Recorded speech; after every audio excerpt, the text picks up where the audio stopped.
If you had to picture the world's economic jugular vein, what would you think of? The New York Stock Exchange, maybe? Some massive central bank? Well, it's none of those. It's actually a tiny stretch of water. And its pulse, well, it pretty much dictates the health of the entire global economy. So let's start with a number, 25%. Just let that sink in for a second. That's a quarter of all the oil that travels by sea, anywhere in the world. And what about this one? 20%. That's a fifth of the whole planet's supply of liquefied natural gas, or LNG. Now, here's the kicker. All of that energy, all that economic lifeblood, has to squeeze through a single, narrow passage that's just 21 miles wide. We're talking about the Strait of Hormuz, the most important choke point on Earth. Okay, so let's dig into this a little more. We call it an artery, a lifeline, and for a really good reason. For a lot of the world's biggest energy producers, it's literally the only way they can get their product out to the rest of us.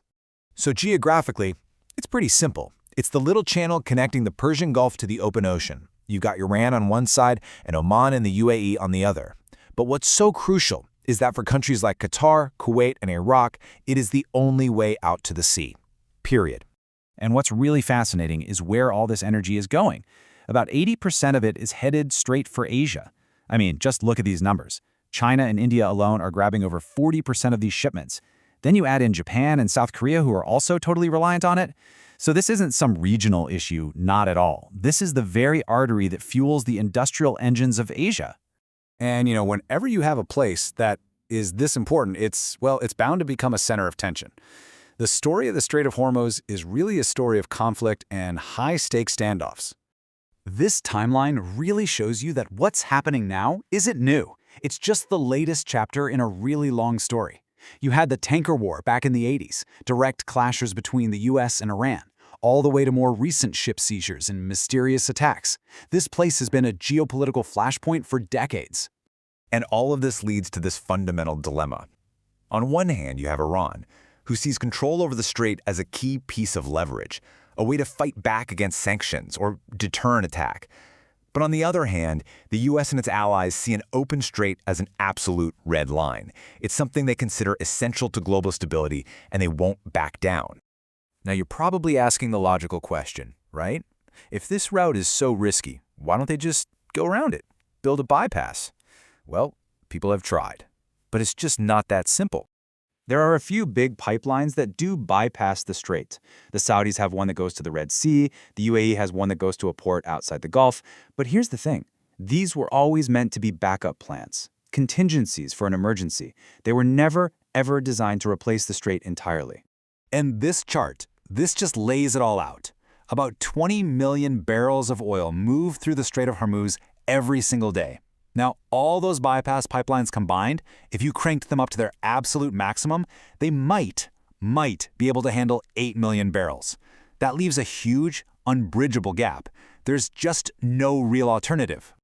So what happens when this choke point actually gets choked? A shutdown doesn't just mean higher prices at the pump. Oh no. The shockwaves go so much further and hit places you would never ever expect. The immediate jump in oil prices is just the first thing you'd notice. It's the obvious effect, but it's what's lurking just beneath the surface that really shows how fragile our global supply chains are. A closure would strand almost 20% of the world's LNG, mostly from Qatar. It would hit nearly 10% of global aluminum production, and then there's this one, sulfur, the invisible commodity nobody thinks about. A staggering 44% of the entire world's supply comes out of this region. And you can see the ripple effect right here. Sulfur is a key ingredient for making chemical fertilizers. So you cut off the sulfur, and fertilizer production just tanks. When that happens, crop yields for things like corn and wheat go down, and food prices go up everywhere.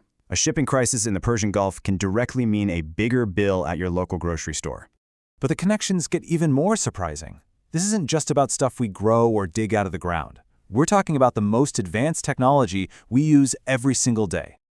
Okay, check out this chain of events. That same sulfur is used to make sulfuric acid.